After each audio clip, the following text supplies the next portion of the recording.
Chapitre 10, extrait du livre Les vrais négros ne meurent pas, le complexe noir dans le monde musulman. Comment peut-on être conçu dans la matrice d'une femme noire, être aimé, nourri et élevé par celle-ci, et finir lâchement, se retourner contre elle et la remercier par des moqueries et des insultes? Je n'arriverai jamais à le comprendre. C'est là un signe flagrant d'ingratitude et de manque de courage. Ces nègres ne se marient pas par amour de leur conjoint maghrébin, mais par détestation fondamentale de qui ils sont. Ils veulent effacer toute trace de négritude de leur généalogie en l'espace de 2 générations. Et peut-être par ce procédé, lever la malédiction de Cham qui semble leur peser tant. Lorsqu'on analyse le monde musulman, dans sa diversité, on constate qu'à l'exception de certains noirs, aucun autre groupe n'agit de la sorte. Les Pakistanais ont conservé beaucoup de leurs coutumes, les Indonésiens aussi, de même que nos frères persans, turcs, berbères, tchétchènes, albanais, afghans, kurdes, et j'en passe. Tous ces groupes ont adopté l'islam comme la voie du salut sans renoncer à l'essentiel de leur tradition. Seuls certains convertis noirs errent dans un désert culturel avec une volonté finale de devenir arabes, chose qu'ils ne seront jamais.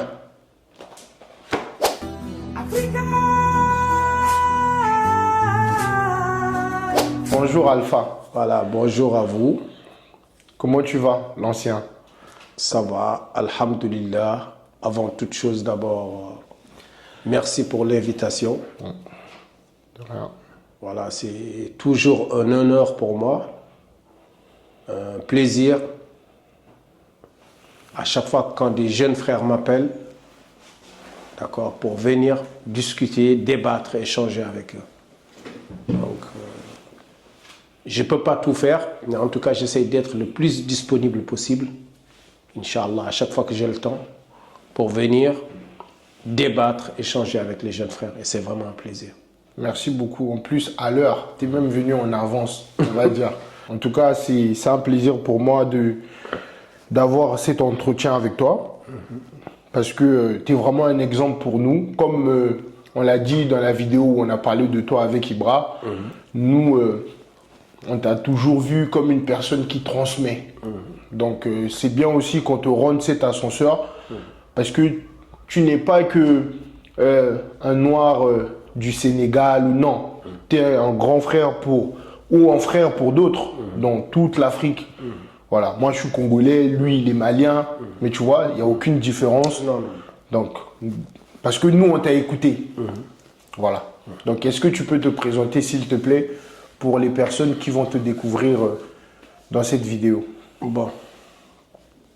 Donc, la dernière fois, il y a un jeune frère, je pense que c'est le frère de Miro, il me dit « Ouais, Alpha, je voudrais que tu viennes me parler de l'entrepreneuriat. » Je lui dis « Moi, je ne suis pas un entrepreneur. Moi, je suis un entrepreneur de la dignité noire. » Voilà. C'est la seule chose, moi, qui me caractérise. C'est ça ta présentation? Voilà, c'est tout. Ton nom, ton blaze. Un entrepreneur. Parce que les gens, ils disent Ousmane Badara, mais ton vrai prénom, c'est Alpha. Mon vrai prénom, c'est Bokar Alpha One. Oui. Il y en a, ils m'appellent Ousmane Badara. Il y en a, ils m'appellent Alpha 520. J'ai plusieurs noms. Ousmane le Turc. Ousmane le Turc. Il y en a, Bospé. Il y en a, ils m'appellent Ousmane Saint-Lazare. J'ai plein de noms. Tout ça, ça fait un peu partie du spectre de la lumière que j'essaie d'émettre, en tout cas, envers mon peuple. Voilà. Comment ça se passe ton enfance à Yara? J'espère que je le dis bien. Bon, comme tout enfant en général du Sénégal, hein, donc de 7 ans à 12 ans, l'école coranique et l'école française, donc l'apprentissage de l'arabe, l'apprentissage du français. Donc ce qui fait que nous, à 12-13 ans, on parle déjà 4 langues. On parle la langue du commerce de notre pays, le Wolof. Notre langue en nous, le Peul. La langue arabe, la langue du Coran. La langue du française, la langue du travail. Et c'est là aussi que tu as découvert, ou peut-être après, hein, le cher Amadou Bamba. Non, Cheikh Ahmadou Bamba, donc c'est depuis ma naissance. Okay. Parce que ça, ce sont des institutions de chez nous qui ont... Comment je peux te l'expliquer? C'est comme si tu disais Saint François d'Assise pour les chrétiens d'ici. Okay. Voilà, c'est comme si tu disais, voilà, les grands, ceux qui ont fait vraiment ici le changement vraiment dans le monde chrétien. Voilà, Cheikh Ahmadou Bamba pour nous c'est vraiment une lumière, mais il n'y a pas que lui. Non. Il y a des gens comme Mamadou Lamine Dramé, Ok. des gens comme El Hadj Oumar Tall, des gens comme Maba Diakhouba, des gens comme le grand Souleymane Baal. Tout ça, ce sont des grandes lumières qui ont éclairé notre pays. Voilà, pour que notre pays il soit vraiment, moi je peux le dire jusqu'à la fin des temps, sur le bon chemin. Donc à chaque fois qu'on dévie, ils sont comme des phares dans un grand océan. Si on pointe notre bateau vers eux, on ne se perd pas. Mais qu'est-ce que tu as le plus appris dans ta vie à Yarar et à Dakar, par exemple? Eh ben, la débrouille, Ok. le vol. Moi, quand j'étais petit, j'étais un voleur invétéré. Voilà. Voilà. Yarak, c'est la débrouille, le vol. Voilà. Je sais pas si c'est tout. Je sais pas si je me trompe, mais je pense que tu es arrivé en France précisément entre le 9 et le 11 septembre Exact. 1992. Exact. Ah putain. Comment tu sais ça? Je t'ai dit que je t'ai étudié. Ouais, exactement. Et quand tu arrives en France, c'est quoi la différence? Qu'est-ce qui change de l'Afrique, de Dakar? Qu'est-ce que tu découvres ici?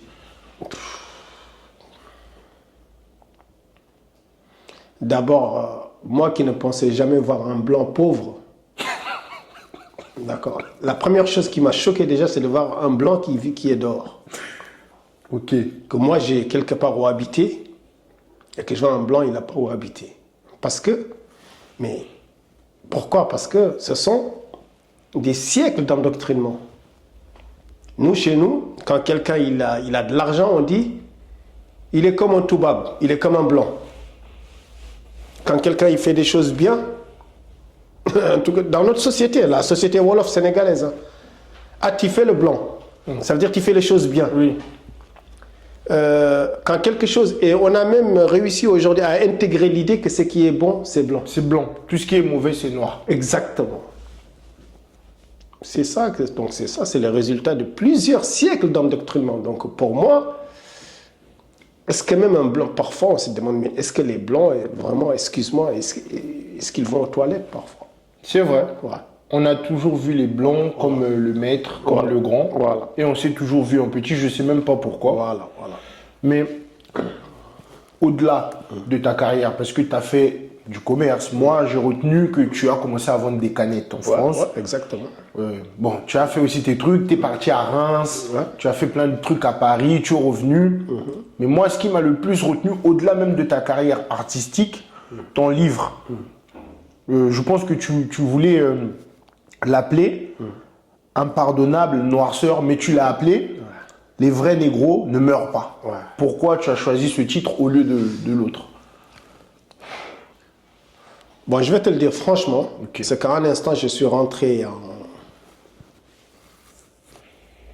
en conflit vraiment sans merci avec une partie des Maghrébins. Ok. Voilà, et moi, je suis un extrémiste. Pour aller vraiment dans mes retranchements, faire mal, pas à tous les Maghrébins, à une certaine partie des Maghrébins qui voulaient vraiment mépriser les Noirs, parfois même qui rigolaient sur la mort de certains de nos frères noirs, comme ce qui s'est passé à Saint-Étienne. Oui. Voilà, surtout le jeune frère Youssoufa, le Gambien qui a été tué par 7 Arméniens. Et quand j'ai vu que certains Maghrébins se moquaient de sa mort, alors là, j'ai dit qu'il faut que ce livre soit témoignage. Ça veut dire à chaque fois que ces Maghrébins-là, ils le voient, cette frange de Maghrébins-là, qu'ils voient le livre, que ça leur fasse mal. Et c'est pour cela d'ailleurs qu'à l'intérieur, le livre, il est dédicacé à ce petit frère de Saint-Étienne-là. Il s'appelait Youssoufa, c'est un Gambien. Personnellement. Voilà, personne. Mais dans le livre, tu ne parles pas que de ces Arabes. Je parle bien d'une minorité. C'est une de minorité, Maghrébins. bien sûr. Voilà. Mais tu parles aussi des Noirs qui utilisent leurs muscles pour écraser d'autres Noirs. Ouais. Par exemple, les videurs, les gardes du Voilà. corps, pour leurs bourreaux, Voilà. les Blancs. Ouais. Tu Ouais, dis même, ça, c'est vrai, t'as regardé le tu dis même Ça fait qu'ils plaisir. ne méritent même pas d'aller se recueillir. On mérite, que ces gens-là ne méritent pas qu'on aille se recueillir sur leur tombe. Ouais. Parce que tu sais pourquoi je te dis ça? C'est du divin. Moi, tout ce que je parle, Les gens, ils ne comprennent pas. Nous, les Renois, depuis, c'est pas que 400 ans, c'est pas que 1000 ans, c'est depuis le début de l'humanité. C'est vrai. Il faut voir comment les Égyptiens du Nord, il faut aller en Égypte pour voir comment ils traitaient les Nubiens, comment ils traitaient les Couchites, comment ils leur parlaient déjà, il y a 5000 ans, comment on parlait déjà à nos ancêtres. Quand je vois aujourd'hui des Noirs qui veulent s'identifier à des Égyptiens du Nord, à certains pharaons du Nouvel Empire ou du Moyen Empire, ils me font pitié. Donc nous, quand on a ce passif historique, et que toi, pour des miettes, parce qu'un videur, c'est combien? Allez, 1800 euros. Bon, même 2000, allez. Même allez, 5000 euros. Allez, 3000 euros, disons 3000 euros.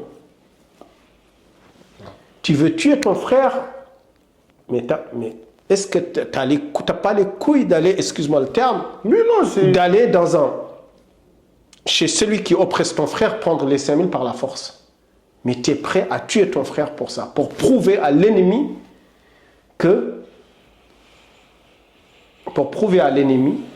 d'accord, que tu mérites ton pauvre salaire. C'est pour ça que je dis, ce genre d'individus, je ne parle pas de tous les videurs, hein, ce genre d'individus, ils ne méritent même pas que les Noirs, le jour de leur funérailles, viennent assister à leurs funérailles. Pourquoi? Parce que ce sont des traîtres. Voilà. La haute trahison dans toutes les sociétés a été ostracisée. En France ici, quand il y a eu le collabo, personne n'assistait à leurs funérailles. En Chine, quand il est accusé de haute trahison, c'est pareil. Dans la société japonaise, c'est pareil. Dans la société musulmane, lui, il peut te le dire, dans le Coran, Dieu a interdit aux prophètes d'aller assister aux funérailles de certains musulmans qui étaient des hypocrites. Ça veut dire qu'ils combattaient la société musulmane de l'intérieur. Il n'y a rien de pire dans un monde que la traîtrise, frère. Ça veut dire quelqu'un qui, de l'intérieur, travaille contre sa propre communauté. Mais il y a un truc que tu as surtout souligné, qui m'a beaucoup interpellé dans tes interventions. Tu as dit une phrase que j'ai même postée sur mes réseaux.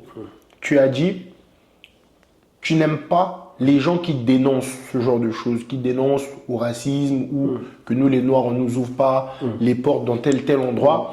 Tu as même dit que se plaindre, c'est un truc pour les faibles. Et l'être humain n'aime pas les faibles. Voilà.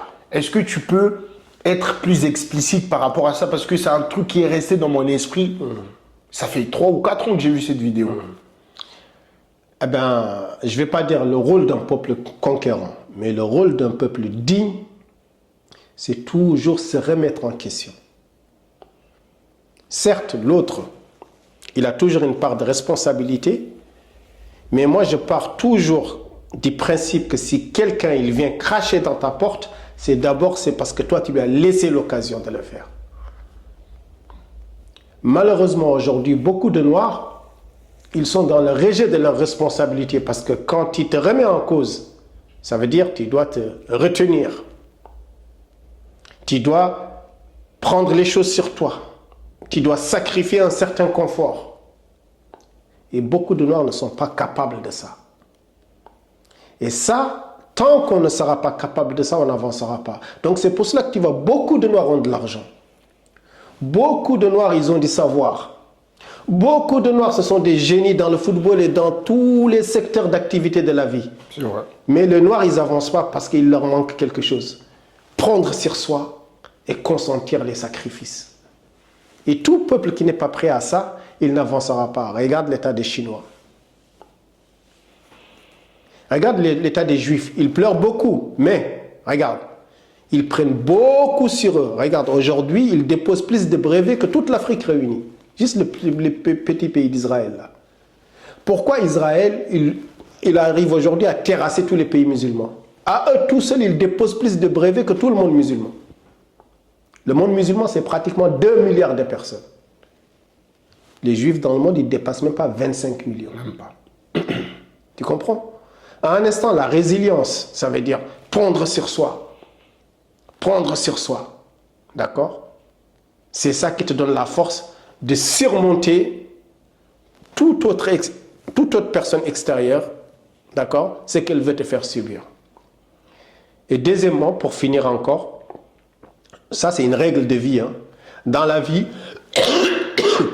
faut jamais t'occuper de ce qui vient de l'extérieur. Il faut toujours t'occuper de ce qui vient de toi. Oui. Parce que tu peux gouverner que ce qui vient de toi. Oui. Mais tu ne pourras jamais gouverner de ce qui vient de l'extérieur. Tu as beau essayer de faire plaisir aux gens.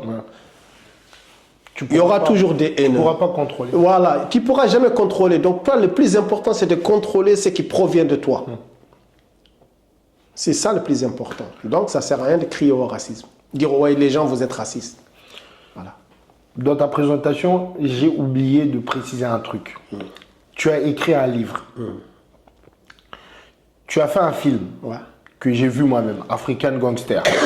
Je l'ai vu à l'époque, je ne me rappelle plus vraiment exactement. Je dois le revoir d'ailleurs. Tu as produit à toi tout seul plus de 40 albums. Exactement. Et même j'ai entendu quelqu'un dire qu'à toi tout seul, tu as produit plus d'albums que la Mafia Qu'un Free. Qu'est-ce que ça te fait d'être aujourd'hui le rappeur français le plus dédicacé? Franchement, j'aimerais bien avoir ton observation. Franchement, tout ce que je peux te dire... Et tu les as jamais vus, les rappeurs qui te dédicacent? Non, comme je te dis, c'est que moi, je suis un extrémiste. Okay. Moi, je suis un Renoir extrémiste. Je suis un Renoir solitaire. Tu as vu, quand je viens ici, je viens tout seul. Parce que l'avantage de la solitude, c'est que ça te permet d'être toujours sur tes gardes. Tu n'as pas le droit à l'erreur. Donc moi, en tant que Renoir, je me dis que je n'ai pas le droit à l'erreur et que j'ai beaucoup de mes petits frères qui me regardent. Donc je dois soigner, même si parfois je suis extrême dans mes propos, à la fin, s'ils réfléchissent, ils doivent y trouver quelque chose qui les élève. Donc quand je vois que des petits frères, aujourd'hui, ils me témoignent le respect sous forme de dédicace, alors je ne peux être, tu vois, qu'encouragé de faire ce que je suis en train de faire. Ça veut dire que je suis sur le bon chemin. D'accord? Et je te parle aujourd'hui des frères qui sont millionnaires en euros. D'accord? Voilà, les Nino, les Niska, tu vois, tous les petits frères. Tout le monde, même les anciens. Voilà. Donc ça fait extrêmement plaisir. Mais ça ne doit pas venir parasiter mon logiciel. Mon logiciel, c'est toujours la dignité des Renois. Et l'indépendance. Voilà. Parce que si nous, aujourd'hui, par exemple, on a nos propres matos, si on fait les choses par nous-mêmes, c'est parce qu'on a eu des anciens comme toi. Moi, je t'ai dit au téléphone, des gens comme Rof, ils nous ont impactés dans la vie en France, au quartier. Mais toi, tu nous as enseigné dans la vie. Voilà. Je ne sais pas si tu vois ce que je veux dire. Parce que moi, je viens du bled comme toi. Quand j'arrive en France, être blédard, c'était péjoratif. Mais comment je viens, par exemple, à Clignancourt, parce que beaucoup de gens... Après, je ne sais pas votre rapport aujourd'hui, mais il y avait Ghetto Fabulous Gang, il y avait Truand de la Galère. À l'époque, les Arabes, les Noirs, ils étaient tous ensemble. Mais jusqu'à aujourd'hui, c'est juste une frange d'entre eux. C'est ça que je dis. Nous, à l'époque, en France, on était tous ensemble. Mais il y a quelques années, j'ai senti cette dislocation. Je ne sais pas si c'est soutenu par des politiques ou je ne sais pas quoi, mais... Il y a tout là-dedans. C'est soutenu par tout ce qui est ennemi de l'Afrique, tout ce qui est ennemi de l'islam. Donc il faut savoir qu'il y a deux idéologies aujourd'hui qu'il faut combattre, d'accord, pour que le mondialisme domine complètement. C'est le peuple noir et l'idéologie musulmane. Oui. Voilà. Parce que le peuple noir sera le peuple le plus nombreux d'ici 30-40 ans. Donc il faut le soumettre. Oui. Et l'idéologie musulmane, c'est l'idéologie qui est la plus anti-consumérisme, anti-consommation. Donc il faut descendre ces deux-là. Donc il y a des forces qui payent infiniment des gens pour que les gens aient toujours des discours contre les Noirs. Parce qu'à force d'entendre des idées malsaines sur nous, on finit nous-mêmes par intégrer l'idée que nous sommes en fait des êtres inférieurs. Mais qu'est-ce que tu penses? Voilà. Et pareil aussi sur les musulmans. Il y a beaucoup de musulmans aujourd'hui, ils ont perdu confiance en eux. Quand ils regardent l'état de confiance des musulmans en 2010, aujourd'hui, les musulmans, ils ont lâché beaucoup de l'Est. Mais pourquoi?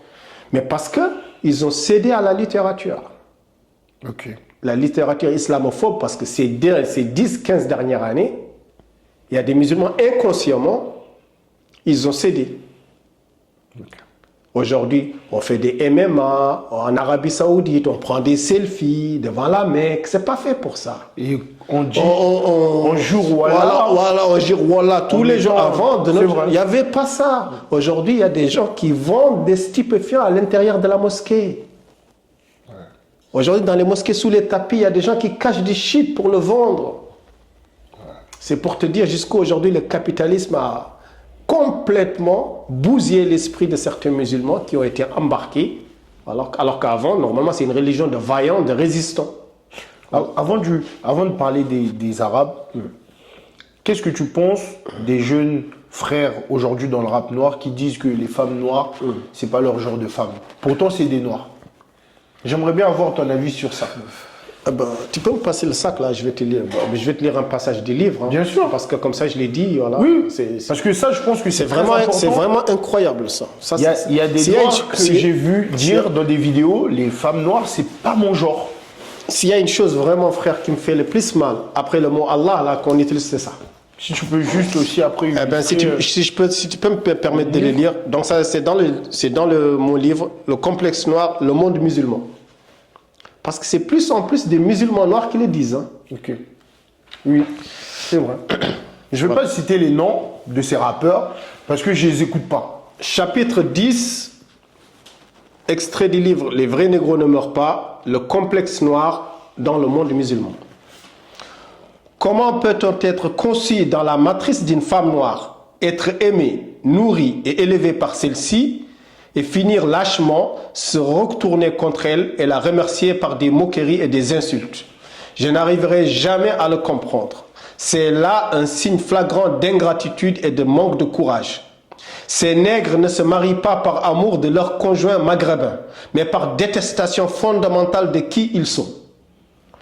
Ils veulent effacer toute trace de négritude de leur généalogie en l'espace de 2 générations. Et peut-être par ce procédé, lever la malédiction de Cham qui semble leur peser tant. Lorsqu'on analyse le monde musulman, dans sa diversité, on constate qu'à l'exception de certains noirs, aucun autre groupe n'agit de la sorte. Les Pakistanais ont conservé beaucoup de leurs coutumes.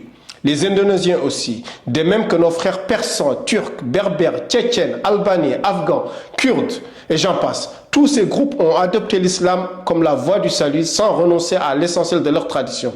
Seuls certains convertis noirs errent dans un désert culturel avec une volonté finale de devenir arabes, chose qu'ils ne sauront jamais. Je pense que c'est clair. Tu as tout dit. Mais bon, moi je veux vraiment savoir comment tu analyses le rapport de domination, de mépris ou de racisme que subissent les Noirs face à certains Arabes, que ce soit en France, dans le monde arabe ou même en Afrique du Nord. Est-ce que tu en parles dans ton livre? Oui, j'en parle. Oui. J'en parle dans un chapitre qui s'appelle Le jour où les négros vaincront. D'accord? Où je parle vraiment des Noirs qui sont dans le monde arabe, pas des Noirs migrants. Parce qu'il ne faut pas oublier qu'au Maroc, il y a 30% de Noirs. En Algérie, il y a 30% de Noirs. En Tunisie, il y a 30% de Noirs. Quand tu vas en Égypte, à partir de Luxor, jusqu'en bas, c'est que des Noirs. Mais ce sont pratiquement parfois des gens invisibilisés. Des gens qu'on pense qu'ils sont en train de gâter la photo de famille, parfois. D'accord? Mais ils ont tellement... Ce sont des siècles et des siècles et des siècles d'endoctrinement. Il faut dire que ces Noirs-là, ils ont été coupés de tout le reste du monde noir. Donc ils ne sont pas au courant de ce qui se passe vraiment dans le monde. Et ça a été fait exprès. Ça veut dire qu'ils soient dans l'ignorance. Ça veut dire qu'ils pensent toujours que eux, ils ont été conçus, ils ont été amenés dans la vie pour servir. Aujourd'hui, si tu vas même en Mauritanie, tu vas trouver des Noirs, tu leur dis viens, on vous aide pour sortir de l'esclavage, et ils vont refuser. On va en parler. Voilà, c'est pour te dire jusqu'où l'aliénation du Noir dans certains pays musulmans est vraiment puissante et tellement forte. Mais j'ai vu dans une vidéo où tu disais que les États arabes vivent dans une imposture morale. Aujourd'hui, en 2026, est-ce que tu penses que c'est toujours le cas? Je pense que... Ou c'est même pire? Je pense qu'aujourd'hui eux-mêmes, ils le disent. Hein. Ah bon? Ah, bien sûr. des pseudo-bars à faux alcool à la Mecque. MMA, ils nous ont dit tout le temps que c'est haram, ils disent maintenant c'est MMA, c'est tous les jours. Oui, c'est eux qui ont. Cardi B à la Mecque. C'est vrai. Hein? En Arabie Saoudite. Ok. D'accord? Pourtant, moi je ne comprends pas. Si demain, tu dis que tu es pour la Palestine, ils se font tuer, on est pratiquement à 100 000 morts, et toi tu as le temps d'inviter des Cardi B? Peut-être qu'ils veulent s'ouvrir. Je sais pas. S'ouvrir? Non, c'est ce qu'ils disent. S'ouvrir pendant que ton frère se fait massacrer? S'ouvrir pendant que ton frère se fait massacrer? Ça, c'est ce qu'ils disent. Ils disent qu'ils veulent s'ouvrir, S'ouvrir? évoluer. S'ouvrir à quoi? S'ouvrir à quoi? S'adapter. À la débauche? Oui, mais justement, ils disent par rapport au monde actuel. Donc, ça veut dire qu'ils vivaient dans une imposture morale depuis le début. Ils s'autorisaient tout en privé et s'interdisaient tout en public. Seulement aujourd'hui, ils ont franchi le pas. Maintenant, ils s'autorisent tout en public et ils s'autorisent tout en privé. Voilà, c'est tout. Moi, je pense que... Tu vas à Dubaï. Ouais. Tu as vu ce qu'il y a à Dubaï? Oui, oui. Hein? Oui. Je pense que je n'ai plus besoin de Non, tout le monde l'expliquer. Hein? Tout le monde sait. Voilà. La Mecque, qui était censée représenter l'image quand même de la sainteté, l'image un peu de la pureté, d'accord, du monde musulman. Tu as vu comment ça a été dévoyé. D'accord? Mais ça, si les musulmans ne le voulaient pas, ce n'est pas les blancs qui leur ont imposé ça. C'est parce que les musulmans le veulent. C'est vrai. Mais est-ce que tu C'est penses... parce que les musulmans le veulent.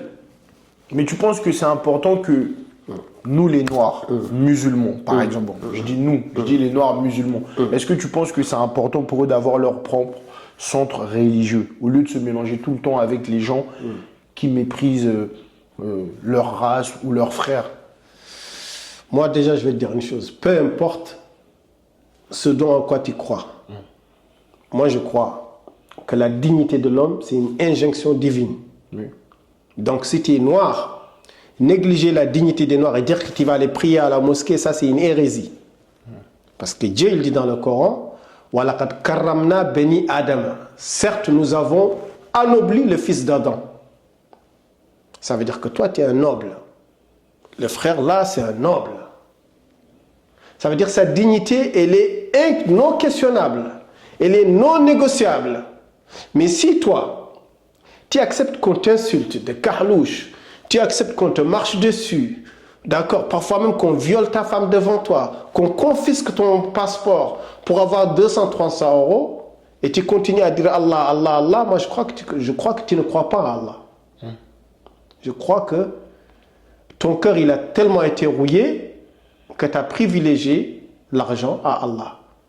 Voilà. Maintenant, tu peux faire tout ton cinéma toute la journée, dire Allah, Allah, Allah, mais au fond de toi, tu sais que tu ne l'es pas.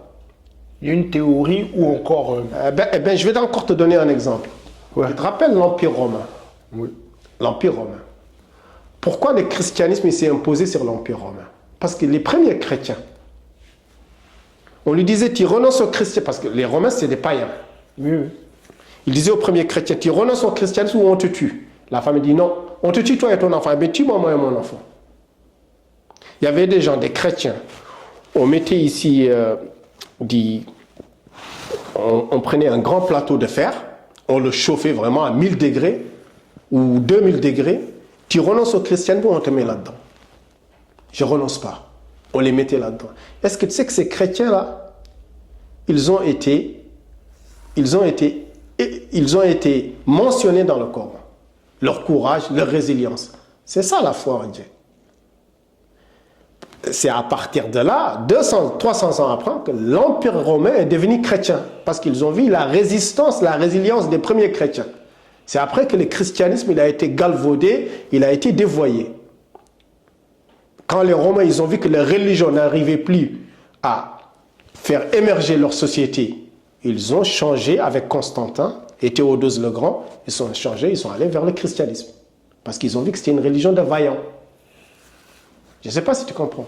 Donc ce qui importe. Moi, ça me rappelle un peu l'Égypte. Voilà. L'histoire de l'Égypte. Voilà. Avec la colonisation. Voilà. Mais sauf que ça, c'est sur un autre cas. Voilà. Donc ce qui importe, le plus important toujours, c'est que ta foi, à partir du moment où ta dignité, tu la négocies, sache que tu n'es plus dans la foi. C'est vrai. Voilà, moi c'est comme ça que je vois la chose. Donc chacun maintenant selon sa religion, selon sa manière de voir. Avant de parler... Nous sommes musulmans, nous puisons ces sciences-là du Coran. Donc voilà. Tu as toujours dit qu'il existe deux races, les noirs et les non-noirs. Ouais. Nous, on comprend pas ce que tu veux vraiment dire. Mais si tu comprends, puisque tu le vis tous les jours. Oui, mais moi, je parle pas que pour moi. Je parle pour les gens aussi Bon, qui je te suivent pose la vidéo. question. Oui. Les Noirs, est-ce qu'ils subissent du mépris de la part des Arabes? Oui. Est-ce qu'ils subissent du mépris de la part des Indiens? Oui. Est-ce qu'ils subissent du mépris de la part des Malgaches? Ils subissent même des... Non, je te pose la question. Oui, même est-ce qu'ils subissent du mépris de la part de certains Capverdiens clairs? tout le monde. Des Dominicains clairs? Oui. Des Scandinaves?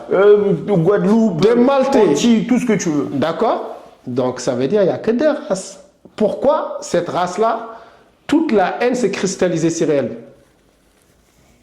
Parce qu'elle est différente.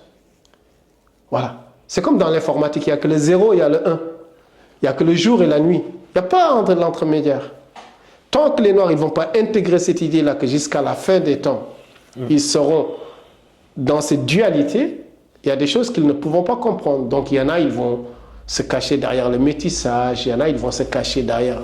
Mais, même quand il va dans des pays comme l'Inde, plus la personne elle est foncée, entre eux, ils se manquent de respect entre eux. Tu viens chez nous, beaucoup de gens ils s'éclaircissent la peau. Pourquoi? Parce que pour détester le noir qui est le plus foncé. Il n'y a pas longtemps, j'ai vu un problème entre les Congolais et les Sénégalais. Vous êtes des Noirs. Les Congolais, qu'est-ce qu'ils disent aux Noirs, aux Sénégalais? Vous êtes des Noirs. T'as compris? Oui, c'est vrai. Voilà, c'est tout. Donc, faut que chaque Noir il intègre ça dans la tête. Mais est-ce que tu te considères comme un panafricaniste? Non, moi je ne suis pas un panafricaniste. Toi, tu es juste un homme qui défend la dignité des Noirs. Voilà, moi je ne suis pas un panafricaniste. Moi, j'aimerais vraiment avoir ton avis sur le cas, par exemple, du Mali. Sur la réalité sécuritaire ou encore sociale vécue par les civils. J'aimerais bien, là on va voyager dans toute l'Afrique, on commence par le Mali et après on continue. D'accord. Donc il faut déjà savoir, pour moi, tous ces États-là, Sénégal, Mali, Niger, bon jusqu'au Tchad, je pourrais dire jusqu'au Tchad, Guinée, pour moi tout ça, ça n'a même pas lieu d'être. Parce que pour moi tout ça c'est le même peuple. Donc moi, un Malien envers moi, il a 3 droits. 1, c'est d'abord il est musulman. 2, il est renois, les liens du sang. Nous sommes et 3, c'est mon voisin. Donc il ne peut rien avoir quelque part au Mali qui ne peut pas m'impacter. Parce que nous tous, il n'y a pas un seul Malien ou un seul Sénégalais qui n'ont pas des familles ensemble. C'est vrai. Voilà. Tu fais un retour en arrière, chacun de nous sur 2-3 générations, tu vas trouver des membres de sa famille de l'autre part ou de l'autre de la frontière. D'accord? Le problème de l'État malien, c'est qu'il a voulu faire plus plaisir au courant afrocentriste qu'au peuple malien. À un instant, il s'est fait engrainer dans les idées à la Kémy Séba, machin, truc comme ça là, au lieu de se concentrer sur la spécificité du Mali. Il a cru que les idées importées par les Kémy Séba, les Yambes, les machins, ça peut régler le problème. Ça, c'est sur Internet, ça. C'est vrai. Sur les réalités, il n'y a aucune ethnie du Mali qui respecte ces règles. Il faut qu'on revienne. Les Blancs, ils nous ont trouvé, nous, on était des royaumes, des ethnies. Donc, si on était déjà des indépendances, on peut être toujours dans des États. Mais on doit comprendre que l'ethnie est plus importante que l'État. Dans ton cas, si on va chez vous, il faut qu'on dise le Lari, il est plus important que le Congo, que l'État du Congo. Parce que c'est l'unité. L'unité de l'État, c'est l'ethnie. Les ethnies n'ont pas besoin d'État pour vivre. C'est l'État qui a besoin de l'union des ethnies pour exister. D'accord? Mais on est venu dire aux Maliens, les ethnies, ce n'est pas important. Non, les ethnies, c'est ce qu'il y a de plus important, parce que c'est ça qui fait la spécificité du Malien. Tu vas dire à un Soninko, on va t'enlever la langue, il va l'accepter jamais de sa vie. Tu vas dire à un Peul, non, mais il ne va jamais accepter de sa vie. Il faut prendre. Par contre, ils sont complémentaires. Parce que tu trouveras chez les Dogons ce qu'il n'y a pas chez les Peuls. tu trouveras chez les Bamana ce qu'il n'y a pas chez les Soninké. D'accord? Et tous ces peuples sont complémentaires. Ça veut dire donc le but, c'est que tous ces peuples aillent dans une synergie pour aller encore créer une énergie plus grande. Mais si tu nies leur identité dès le début, c'est l'échec. C'est pour cela que l'État malien, il a échoué. Il échoue. D'accord? Mais est-ce que tu penses que... Bon, déjà, eux... Bon, en tout cas, moi, c'est ce que je pense, qu'il échoue. Et tant qu'il ne changera pas de paradigme, Ok. comment régler ce problème, il échouera. Mais qu'est-ce que tu penses de la gouvernance du pouvoir actuel au Mali, par exemple? Ça, par contre, tu sais, moi, je vais te dire une chose. Même en France, je discute jamais de la politique intérieure d'un pays. Ok. Tu trouves que ça progresse ou c'est toujours Non, au non, point mort? moi, personnellement, je laisse ça à mes ok. frères maliens, Ok. mais tout le monde sait que ça ne progresse pas. Ok. Tout le monde sait que ça ne progresse pas. Le Mali, je te dis une chose, toutes ces histoires-là que le Maroc va faire par le port de Dakhla, ça va passer par la Mauritanie, peu importe, tout ça c'est du cinéma. Avant j'entendais Choguel Meiga dire, ouais, si le Sénégal il ferme, on va passer par l'Algérie. Tu sais, tout ça c'est des paroles ça en l'air. En réalité ça ne va rien dire. Le Mali et le Sénégal c'est un et seul et unique pays.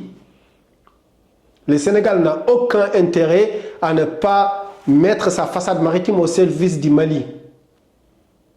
C'est aux Maliens, à l'État malien de tout mettre en œuvre déjà, d'accord, pour que le transport de ces biens et de ces populations soit le plus facilité. Qu'est-ce que les Blancs ils ont fait quand ils ont colonisé? Ils ont fait un chemin de fer de Dakar jusqu'à Bamako.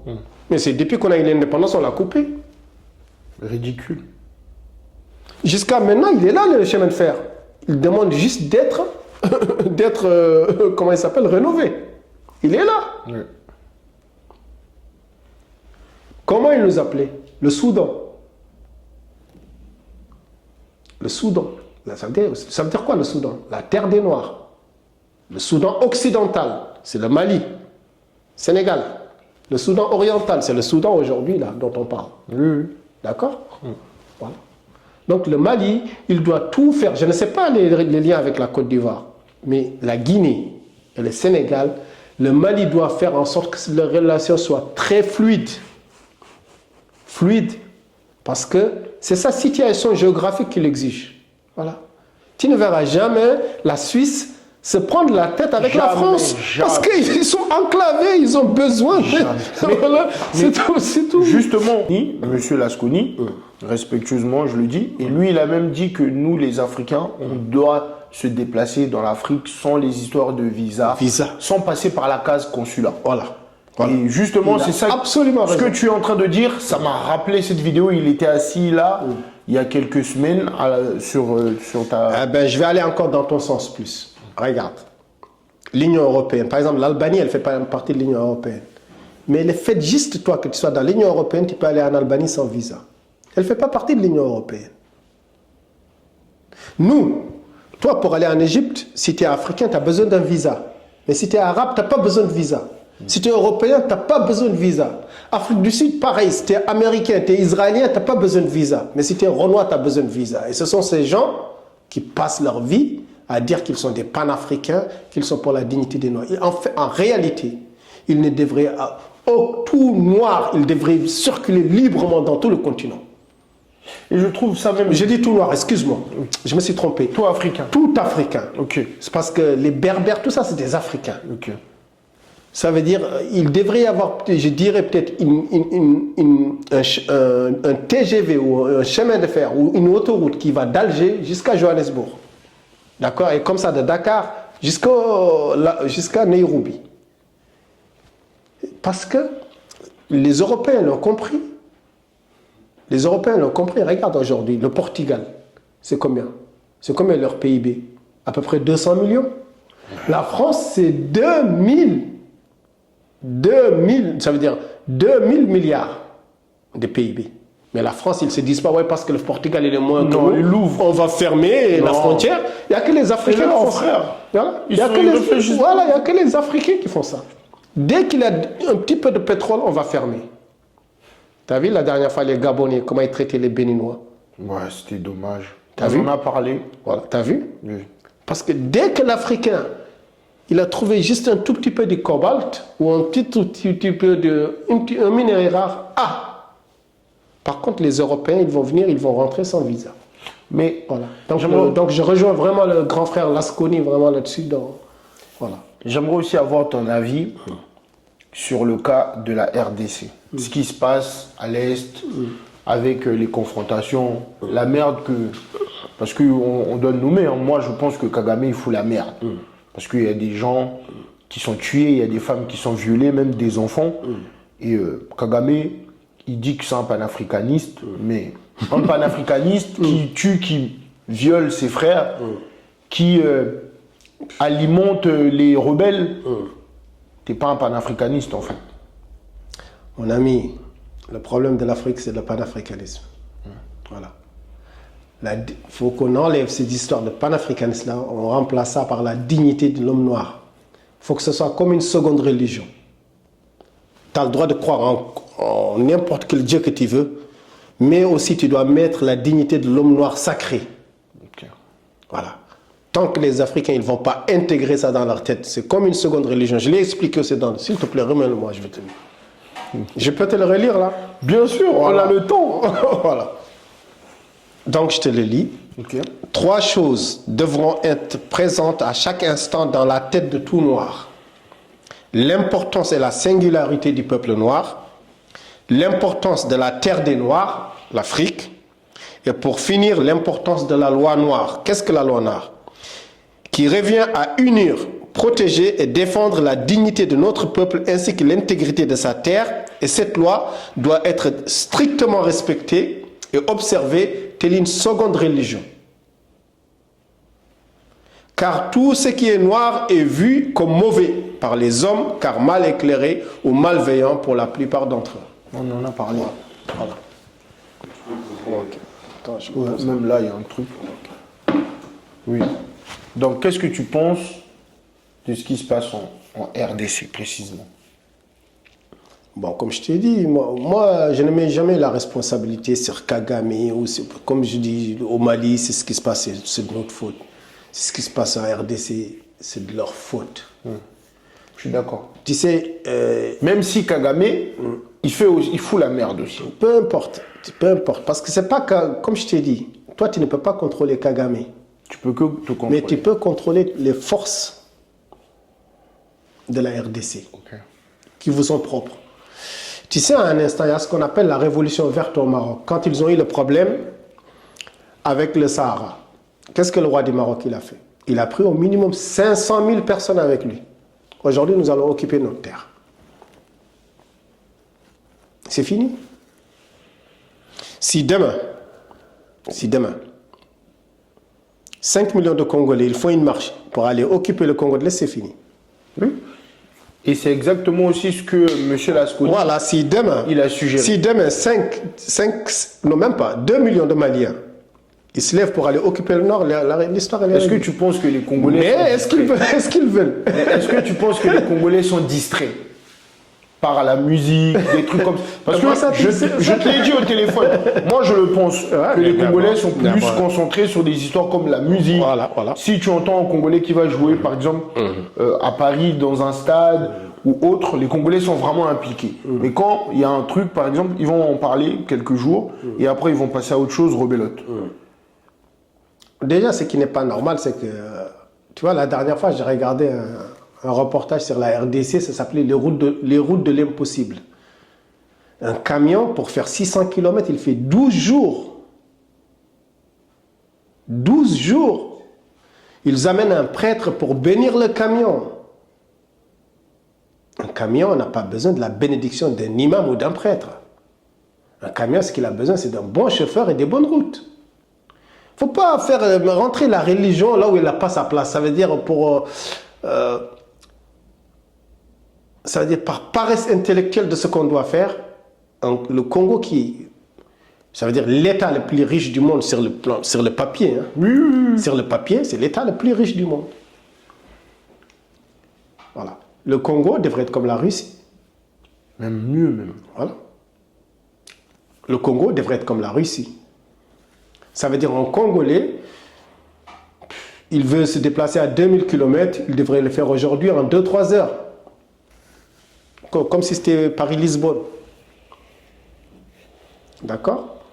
Mais être là encore, aujourd'hui, en train de glorifier les Blancs, et ce qu'ils produisent de néfaste pour notre société, ça veut dire les marques, l'alcool, la débauche, voilà, les perversités, d'accord? Et ne retenir que ça, eh ben, c'est signe déjà que la société est profondément malade. J'ai vu une vidéo de toi où tu disais justement aussi que tu reprochais aux artistes congolais comme Koffi Olomide, moi c'est mon artiste préféré, que par rapport aux marques et tout, tu as pu parler de ça. Bon, après peut-être je pense que tu n'es peut-être pas au courant, mais Koffi Olomide c'est un homme, bon, après lui il a aussi ses rêves, il a ses fantasmes, hein, peut-être c'est de mettre la marque, mais c'est l'artiste congolais qui défend le plus la dignité des Congolais. Je pense pas que tu as pu voir des vidéos de lui, mais il s'est même fait humilier plusieurs fois dans son pays, juste parce qu'il avait dénoncé certaines choses par rapport au pouvoir. Ils sont même venus l'enlever chez lui, son chauffeur est même mort, il a fait une crise parce que les militaires sont rentrés avec des armes. Il y a des vidéos de lui où il est filmé par des militaires congolais juste parce qu'il avait dit non à la machine à voter, parce qu'il estimait que c'était de la tricherie, quoi. Ouais, mais bon. Mais malgré ça, il dénonce. Peut-être que tu n'es pas au courant. Non, je n'ai pas dit qu'il ne dénonce pas. Déjà, je ne suis pas au courant, mais je n'ai pas dit qu'il ne dénonce pas. Mais un homme de son calibre, excuse-moi, tu as vu comment Charles Aznavour défendait ici les Arméniens? Ça, il dénonce. Il devrait, ça veut dire, mais s'il se fait tuer, mais ce sera un martyr de l'État. Il n'y a pas quelque chose de plus grand de l'amour de son pays qu'être martyr. Moi, si demain, le Sénégal il est attaqué, mais c'est avec plaisir que j'irai mourir pour le Sénégal. Si demain, mon peuple, moi, les Peuls, on est attaqué, mais c'est avec plaisir, ça veut dire, c'est avec plaisir que je vais mourir, parce que, mais, tout mon objectif, c'est ça. Si demain, toi et moi, on se retrouve quelque part. Toi, tu es en noir, hein? Des négrophobes nous encerclent. Mais si je meurs, frère, alhamdoulilah, je meurs en train de défendre mon frère. Je meurs en train de défendre mon frère. Voilà, donc, moi, j'estime que c'est pas assez. Okay. Moi, bon, après, ça reste à mon niveau. Oui, c'est ton avis. Ça reste à mon niveau. Je ne maîtrise pas tout ce qui se passe en RDC. D'accord? Mais ça reste à mon niveau. Voilà. Tu vois le frère qui est venu, le supporter congolais, là. Oui, le Lumumba. Ça, c'est de la résilience, ça. Okay. Moi, j'ai beaucoup aimé cet homme parce qu'il a transcendé le foot. Il a parlé des martyrs des peuples congolais. Et c'est ça ce que les gens ils veulent. Les gens ils veulent pas se rattacher à des festivités parce que ça c'est passager, ça va tout de suite. Mais le fait, la résilience, plus de 438 minutes debout, qui peut le faire? J'ai essayé pendant 10 minutes, même 2, j'arrivais. Mais tu n'arriveras pas, frère. Tu n'arriveras pas parce que... Il est plus âgé que moi. Voilà, mais parce qu'il est imprégné par ça. Ça, le travail de l'intérieur. Est-ce que tu sais combien de temps il a mis pour préparer ça? Pour montrer au monde sa souffrance, pour montrer au monde sa résilience, pour montrer au monde le combat de son peuple. Cet homme-là, aujourd'hui, voilà, il devrait être peut-être, je ne sais pas quand il va rentrer au Congo, quel sera le poste qu'on va lui proposer. Je pense que le président... J'espère, Inch'Allah. Mais par exemple, les Marocains, ils l'ont proposé de rester jusqu'à la finale, il a refusé. Non, il a absolument raison. Il a absolument raison. Il travaille pour le Congo, il ne travaille pas pour le Maroc. Hein. Mais... qu'est-ce que tu penses, par exemple, de la situation actuelle du Soudan? Est-ce que tu penses que ça se rapproche de la Mauritanie? Parce que j'aimerais bien avoir ton avis sur ces deux pays-là avant de parler du Sénégal. Soudan, c'est pareil. C'est encore des génocidaires. Des génocidaires qui viennent des Émirats arabes, d'accord? Qui veulent chasser les Noirs. Encore, t'imagines, ce sont des musulmans noirs qui se disent arabes, qui vont tuer des musulmans noirs tout simplement parce qu'ils ne sont pas arabophones. Et maintenant, on essaie de dire non, c'est parce qu'il y a de l'or, il y a tout ça. Mais dans chaque conflit, la première chose ce qu'ils veulent, c'est d'abord occuper les terres des gens. D'accord? Il y a des musulmans noirs à qui on a lavé le cerveau, d'accord? Qui croient qu'être arabe s'arabisent. Alors ils sont noirs comme toi et moi. Comme je t'ai dit, il y a des noirs dans le monde arabe, tellement ils ont été esclavagisés, tellement ils ont subi une aliénation. Ils n'existent qu'en servant l'arabe blanc. Ils n'existent qu'en servant l'arabe blanc. Et tu vas voir les noirs qui vont le faire même quand ils vont avoir le pouvoir, ils vont prendre le pouvoir, ils vont le donner à un arabe blanc. Oui. Voilà. Donc, mais si tu veux les libérer, j'ai vu dans une vidéo, tu as dit qu'ils n'acceptaient pas.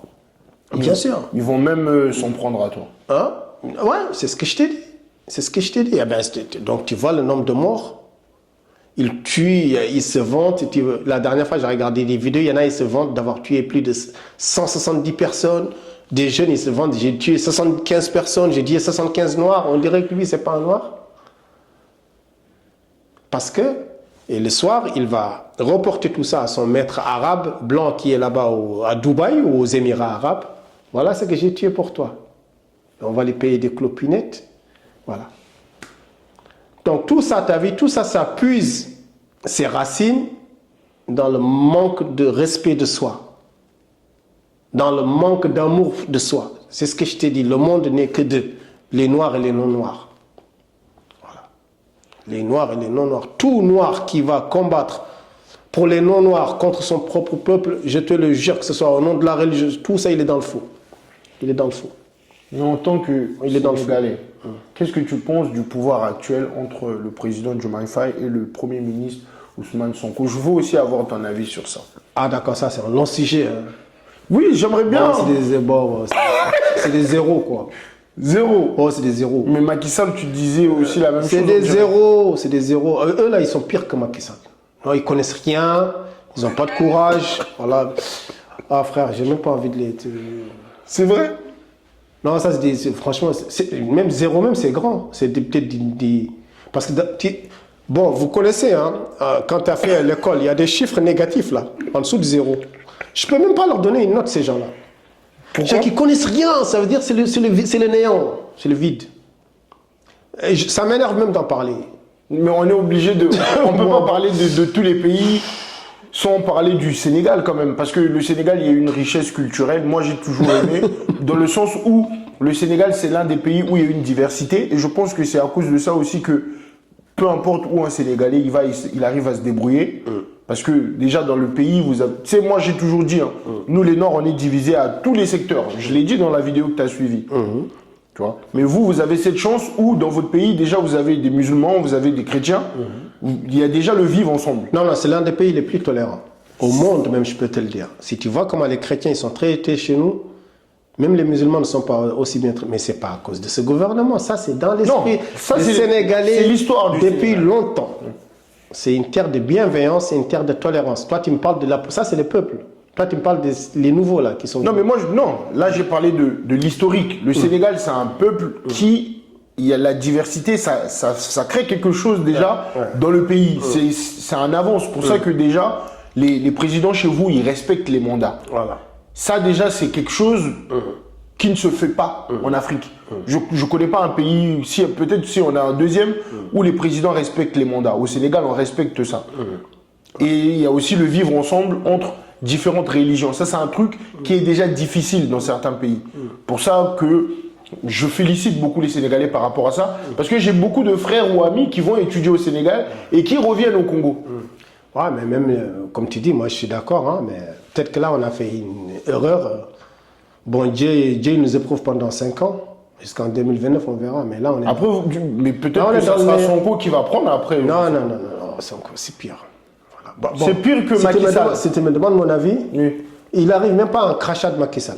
Un crachat, tu vois, Macky Sall, là, il fait comme ça, là. Sonko, tu prends Sonko, tu multiplies par milliards, là. C'est inférieur à un crachat de Macky Sall.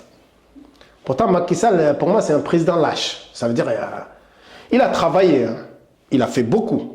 Ça, je ne te le nie pas. Mais un pays, ce qu'on te demande, c'est pas seulement faire des infrastructures, c'est assurer la sécurité du pays. Ok. C'est comme si toi, demain chez toi, ok, ta maison, elle est riche, tu as un beau frigo, tu as des beaux habits, tu as acheté tout pour ta femme, mais dans la maison, il n'y a pas de porte. Toute personne, il peut rentrer, voler, prendre ce qu'il veut. Ouais, ça n'a pas de sens. Ça n'a pas de sens. Tu as compris? Eh ben, c'est là où il a failli. Pour moi, pour se donner une stature internationale, Macky Sall a sacrifié la sécurité du Sénégal. C'est là où je lui en veux. Mais ce Sonko-là, moi je dis, tu prends un Sonko, tu multiplies par 1 million, ça fait 1 million de Sonko, il est inférieur à un crachat de Macky Sall. Mais est-ce que toi, tu espères aussi occuper un poste ou je sais pas, un jour, tu souhaites vraiment être impliqué dans ton pays? Je sais pas. Je dis aux Sénégalais, faut pas voter pour moi parce que vous allez souffrir. Vous allez trop souffrir. Parce que je vous le jure, je vais vous mettre dans une jet noire. Vous n'allez plus rien consommer qui ne sort pas de l'extérieur. Tous les étudiants, vous allez être obligés de rentrer. Sinon, je vais kidnapper vos familles. D'accord? Les professeurs, les seuls qui vont toucher 1 500 €, ce sont les professeurs et les militaires. Tous les autres, vous ne toucherez pas plus de 400 €. Mais il y aura encore. Ça va ça... Alors, votez pas pour moi les Sénégalais. Voilà. J'ai vu une vidéo de toi. Excuse-moi, excepté les médecins, les enseignants et les militaires qui assurent la sécurité du pays, je ne vois pas un Sénégalais qui mérite 1 500 € dans l'état actuel. Voilà. Je ne vois pas un Sénégalais qui mérite plus de 1 500 € dans l'état actuel. Des députés qui touchent 3 000 €, qui ont des voitures à 75 000 €. Moi, j'ai vu une vidéo de toi où tu disais que le président Traoré... Pour moi, il doit avoir du Dacia. Non. Wallahi l'azim. Pour moi, Sonko, il doit rouler en Dacia. Voilà. Jusqu'à qu'on rétablisse les comptes. Mais Ibrahim allez, au façon. Diomaye, on va te donner un Duster, Dacia Duster. Voilà. Mais Sonko, on va lui donner l'autre là. Comment il s'appelle? Celui qui est en bas là. La Dacia familiale là. Voilà, tu prends ça. Tu ne coûtes pas cher. Ça me rappelle la vidéo avec le chairman quand il dit 25. Non.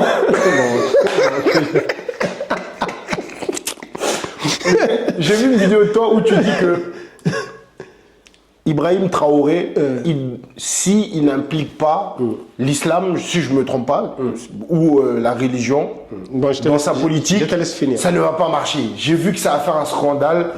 Beaucoup de jeunes ont pu répliquer, ils n'ont pas aimé ce que tu as pu dire. Peut-être que ta vidéo, elle a été courte. Si tu peux être explicite par rapport à ça, parce que nous, tous les Noirs aujourd'hui, les jeunes de ma génération, on s'identifie à lui. Déjà, je n'ai pas dit qu'il faut qu'il applique l'islam. Oui, voilà. Déjà, parce que le Burkina n'est pas un pays à majorité musulmane. Comme les autres, comme nous, on est à 95 musulmans. Ou comme le Mali qui est à 90-95% musulmans. Moi, je connais le Burkina quand même un peu. D'accord? Je lui ai dit qu'il ne peut pas venir faire des pauses le jour de la Eid, genre qu'il est musulman, et en même temps qu'il invite des ennemis de l'islam chez lui pour les honorer.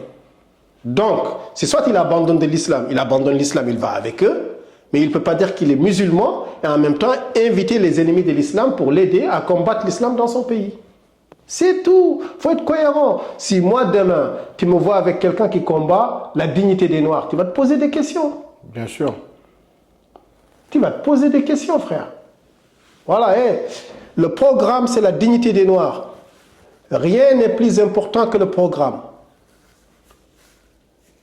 Ibrahim Traoré, vous pouvez l'aimer ou l'idolâtrer comme vous voulez, mais il est en dessous du programme. Bien sûr. C'est soit il sert le programme, la dignité des Noirs, soit salam alaikum. Musulman aussi, c'est pareil. Moi, je l'interpelle en tant que musulman. Tu dis que tu es musulman, tu ne peux pas alors accueillir, honorer des gens qui se disent anti-islam, qui jugent que l'islam c'est rétrograde, qui est en train de dénaturer la géopolitique. Des gens comme Nathalie Yamb. Oui. Je le dis. Tu as raison. Voilà, frère, moi je te le dis. D'accord? Lui, pas que lui, les gens du Niger aussi. Tu comprends? Maintenant, s'il dit qu'il n'est pas musulman, mais c'est cohérent, il fait ce qu'il veut. Mais est-ce que tu penses que c'est une bonne stratégie, leur alliance avec les Russes? Parce qu'on sait aussi ce que les Russes ont pu faire. Qu'est-ce qu'ils ont fait? Le Burkina, aujourd'hui, 60% du Burkina est occupé par des groupes djihadistes. Plus de, demande-lui. Non, je ne dis pas que c'est mauvais. Plus de 50% du Mali est occupé par les groupes djihadistes. Mais les Russes, par exemple, comment ça s'appelle ce pays, le pays de Kadyrov, là? Tchétchènes? Les Tchétchènes, par exemple. Les Russes, ils ont fait du nettoyage là-bas aussi. Ouais.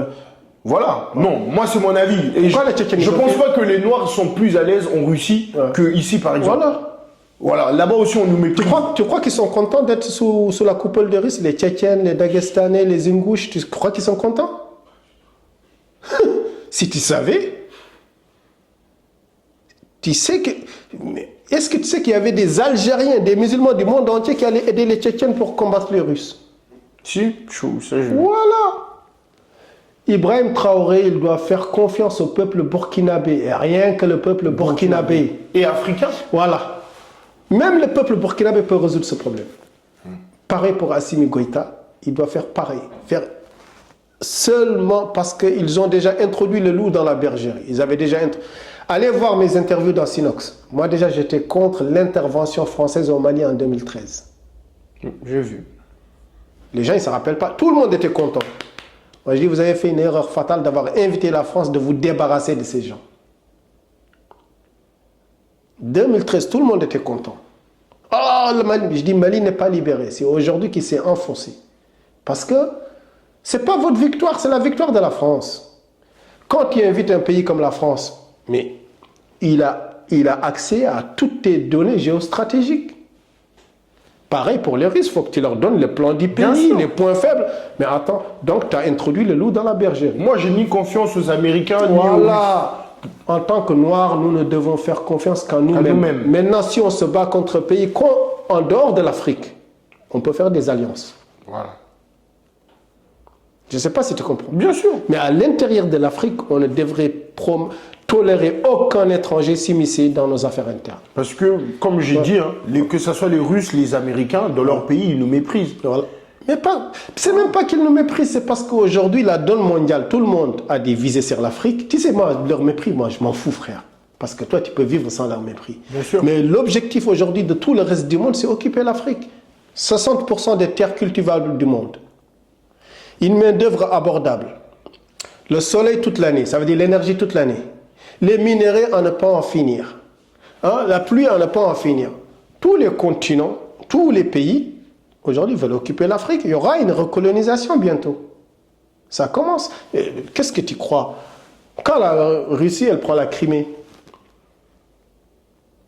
c'est une question de force. Quand Trump, aujourd'hui, il dit maintenant, il va annexer le Groenland. Non, mais lui, il est fou, des fois. Non, mais il n'y a que les Renois qui pensent que l'esclavage, il ne peut pas revenir. La recolonisation, il ne peut pas revenir. Ça peut revenir. Ce sont ces gens à qui on a affaire sont des gens machiavéliques. Je ne sais pas si tu comprends le terme. Oui. Donc, il ne faut pas leur donner ne serait-ce que l'once d'une ouverture. La vidéo ne peut pas finir si je parle... Voilà, c'est tout. Si je parle de mon propre pays, parce que les gens vont dire « Ah, t'as parlé du Mali, nanani », mais qu'est-ce que tu penses aujourd'hui des présidents qui ont fait plus de 40 ans au pouvoir, ou un peu moins comme Sassou, comme Biya, ou comme Ouattara, qui veut faire 40 ans aussi comme les autres, hein, parce que j'ai l'impression qu'il veut faire. Moi, je donne mon avis, hein, je critique objectivement. Quand il y a quelque chose de bien aussi, je le dis. Voilà. Moi, je ne veux pas être... insoumis par rapport à tel truc ou tel truc parce que je suis congolais ou pas congolais, non. Moi, je donne mon avis respectueusement parce que c'est nos papas, avant tout. Voilà. Ouais, mais c'est nos papas, mais il faut qu'ils respectent. Bien sûr. Il faut qu'ils respectent la dignité du peuple. D'accord? Ça, maintenant, ça devient maintenant un système royal. Ça devient maintenant une monarchie. C'est des empereurs. Voilà, parce que si tu... Attends. Si tu as encore s'ils avaient une vision, comme le roi du Maroc il fait. Ouais. Le roi du Maroc, il arrive déjà, il est riche. Donc il n'a pas besoin de trop voler. Je ne sais pas si tu comprends. C'est des dynasties qui sont... Donc il a le temps de travailler sur un long temps pour travailler sur des longs projets. D'accord? Mais ces gens-là, ils n'ont ni vision. Parce que moi, je ne vois pas ce qu'il a fait au Congo. Est-ce qu'il a fait des TGV? Il n'y a pas de TGV. Est-ce qu'aujourd'hui, il y a 3-4 aéroports internationaux? Non, il n'y a pas. Bon, en Afrique centrale, il a fait... Non. L'aéroport de Brazzaville, c'est la plus belle... Non. Je te juste demande un seul. Oui, un seul. Mais depuis, depuis 1960, il y a un seul. Oui. Donc, il n'a rien fait. Non, celui qui est vraiment prestigieux. À Brazzaville. Normalement, dans un pays. Dans un pays. Dans chaque ville, normalement. Voilà. en tout cas, les grands pôles économiques, il doit y avoir pour faciliter la circulation. Moi, je suis d'accord avec toi. D'accord? Ça veut dire qu'aujourd'hui au Congo, il devrait y avoir peut-être 4-5 aéroports internationaux. C'est pas pour les gens, c'est pour que les Congolais eux-mêmes, parce que c'est comme ça qu'ils se connaissent. Mais même là, tu vas loin, rien que l'eau potable et l'électricité en abondance. Donc, en 40 ans, il a fait quoi alors? Voilà. Si tu vas au Cameroun, c'est le même scénario. Donc, tu vois bien que c'est une impasse. Voilà. C'est une impasse. Ces gens-là, ils ne sont pas là pour l'amour du pays. Voilà. Parce que quelqu'un quand même à qui on a donné 40 ans. Ouais, c'est dommage. Voilà, tu ne peux pas dire que tu n'as pas eu le temps de travailler.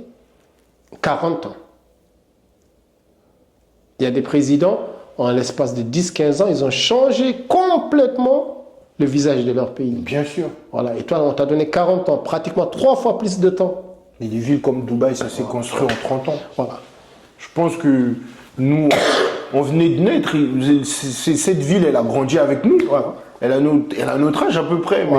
Voilà. Donc, s'ils avaient vraiment la volonté de changer leur pays, d'impacter la vie, parce que c'est ça le plus important. Le plus important, c'est que le Congolais le plus faible, il a accès à ces 3 choses. La santé, la sécurité, l'éducation. L'emploi, il va le trouver lui-même. Tu sais, on est combien dans notre pays? 6 millions. Voilà. Tu t'imagines? Voilà, si 40 ans, tu n'arrives même pas à résoudre le problème de 6 millions. On peut même faire la CAF au Congo. Voilà. Tout le monde touche, même 1000, 2000 euros même, tous les mois. Voilà. Donc, c'est une catastrophe. C'est une catastrophe. Voilà, ce sont des monarques. Hein. Voilà. Bon, après, je pense que des fois aussi, les présidents, ils peuvent avoir la bonne volonté, mais des fois aussi, c'est l'entourage. Non. Mon ami. Après, moi, je dis ça en connaissance de cause. Eh ben, pourquoi tu ne dis pas que pour accéder au pouvoir, c'est l'entourage qui l'empêche? Pourquoi? Pour accéder au pouvoir, ce n'est pas l'entourage qui l'empêche, mais pour faire des bons boulots, c'est l'entourage qui l'empêche. Bon, là, maintenant, je suis mitigé. Mais qu'est-ce que tu penses, par exemple, des présidents comme Ouattara? Ce qu'il fait. Lui, quand même, on peut dire qu'il travaille. Il travaille. Moi, en tout cas, j'ai demandé à beaucoup d'Ivoiriens. Ouais. Ils me disent qu'ils voient... Moi, j'ai dit que un président africain, on peut même faire aujourd'hui 2 mandats de 7 ans. Ça fait 14 ans. Au-delà, ça fait beaucoup. Parce que nous, on est des États jeunes. Donc, il faut donner à nos présidents quand même le temps de travailler. Parce qu'il faut dire la vérité. En 4 ans, la première année, déjà, ils ne travaillent pas. La dernière année, ils font la campagne. Donc, le président, il a que 2 ans pour travailler. C'est court. Voilà. C'est vraiment court. Moi, je pense qu'aujourd'hui, on devrait faire des mandats de 7 ans. Oui. 2 fois, renouvelable 2 fois, puis c'est tout. Ouais. Si quelqu'un, au bout de 14 ans, même s'il a travaillé, il faut qu'il cède sa place à un autre. Mais 14 ans, c'est un laps de temps très grand pour que tu travailles. Mais entre-temps, on peut changer, il y a les législatives, il y a plein de choses qu'on peut améliorer. Mais je pense que les mandats de 4 ans, ce n'est pas suffisant. Ou les mandats de 5 ans, ce n'est pas suffisant. Comme au Sénégal, ce n'est pas suffisant. Il faut des mandats de 7 ans. Moi, j'ai fini. En tout cas, j'ai posé mes questions. Ben, j'espère peut-être dans 1 an ou dans 2 ans, si tu as un autre projet, comme un autre livre, parce que tu as pu me confier que tu es en train de préparer des livres. Voilà. Donc, j'espère qu'on aura le temps d'avoir un autre entretien. En tout cas, moi, j'ai beaucoup appris, j'apprends beaucoup avec toi depuis mon enfance. Et moi, je représente tous les autres petits frères noirs qui t'écoutaient, qui te suivent. En tout cas, je te dis merci. Tu as vraiment été un très bon apport pour notre vie. Merci. Tu vois, donc maintenant, on va essayer de continuer la vision. T'inquiète pas que si on pouvait refaire des livres, j'espère qu'on mettra ton nom. Ouais, en tout cas, je ne sais pas si tu as oublié un truc ou si tu as un dernier mot. Voilà, juste pour dire au grand frère Lasconi, voilà, tu as vu tout ce dont il parle sur moi. Moi, j'aimerais tenir aussi ce genre de propos à l'endroit de notre grand frère Lasconi. Voilà, sache-le que inconsciemment, tu as influencé beaucoup de frères. Et moi, je fais partie de ces frères. Et ce que j'ai aimé, ce que tu m'as transmis, moi, surtout, c'est la méthodologie. D'accord? Le constat, le voyage. D'accord? Et je vais laisser ce livre-là que j'ai modestement écrit. J'espère, Inch'Allah, que le jeune frère va te le donner. Okay. Voilà. Donc, je te laisse comme ça, si tu peux lui donner ça de ma part. Okay. D'accord? Donc, moi, tu peux me considérer comme un de tes étudiants. Parmi tes étudiants, professeur Lasconi. Après, ça ne veut pas dire que je suis d'accord avec toutes tes analyses, toutes tes conclusions. Mais en tout cas, il y a une chose que tu m'as transmise, c'est la méthodologie voilà, et la rigueur dans la méthodologie. Voilà, merci. Merci Voilà, beaucoup. et merci à toi vraiment.